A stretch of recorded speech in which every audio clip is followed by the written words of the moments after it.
सालाबादप्रमाणे याही वर्षी आपला रथ उत्सवची तयारी चालू झाली आहे। साधारण 2 वर्ष कोविडचा काळ असल्यामुळे रथ उत्सव आपला काही झालेला नाही, तो या वर्षी मोठ्या उत्साहात या ठिकाणी साजरा होणार आहे। त्याची तयारी आपण बघत असतो ती चालू आहे।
आणि राजसारे विश्वस्त त्र्यंबकेश्वर देवस्थान ट्रस्ट आता येणाऱ्या 7 तारखेला सोमवार दिनांक 7 तारीख या ठिकाणी रथोत्सवचा जो कार्यक्रम होणार आहे, त्यासाठी आज हा रथ त्या रथाच्या संरक्षक भिंतीमधनं बाहेर काढून प्रांगणात आलेला आहे। यासाठी मोठी एक 155 वर्षाची परंपरा आहे आणि तीच जतन करण्याचं काम त्र्यंबकेश्वर देवस्थान ट्रस्टच्या माध्यमातून या ठिकाणी केलं जात आहे।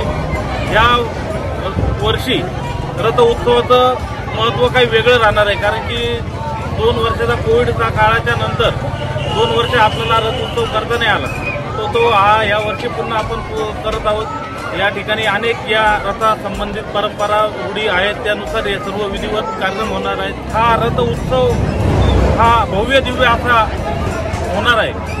सर्व या रथ उत्सवामध्ये आतिषबाजी असेल, पेढ्यांचं वाटप असेल आणि आनंदमय वातावरणामध्ये आणि जल्लोषामध्ये या वर्षीचा रथ उत्सव या ठिकाणी साजरा करणार आहोत। त्या संदर्भात काल आमच्या सर्व विश्वस्त मंडळांनी त्या नियोजन केलेले आणि त्या नियोजनानुसार भव्य दिव्य असं रूप या उत्सवाला देण्याचं काम या विश्वस्त मंडळांनी केले आणि त्यांना सहकार्य सर्व त्र्यंबकेश्वर वासियांचं आम्हाला आहे।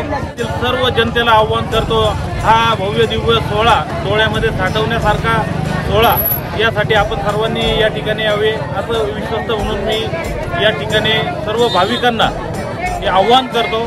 आणि या 7 तारखेला नाशिक जिल्ह्याचे पालकमंत्री माननीय दादाजी भुसे यांची प्रमुख उपस्थिती या सोहळ्यासाठी ते देणार आहेत आणि भव्य दिव्य असा सोहळा या वर्षीचा रथ उत्सवचा पार पाडला जाणार आहे। त्यासाठी सर्वांना मी पुनश्च एकदा आव्हान करतो, या सोहळ्यामध्ये सर्वांनी सहभागी व्हावे। धन्यवाद।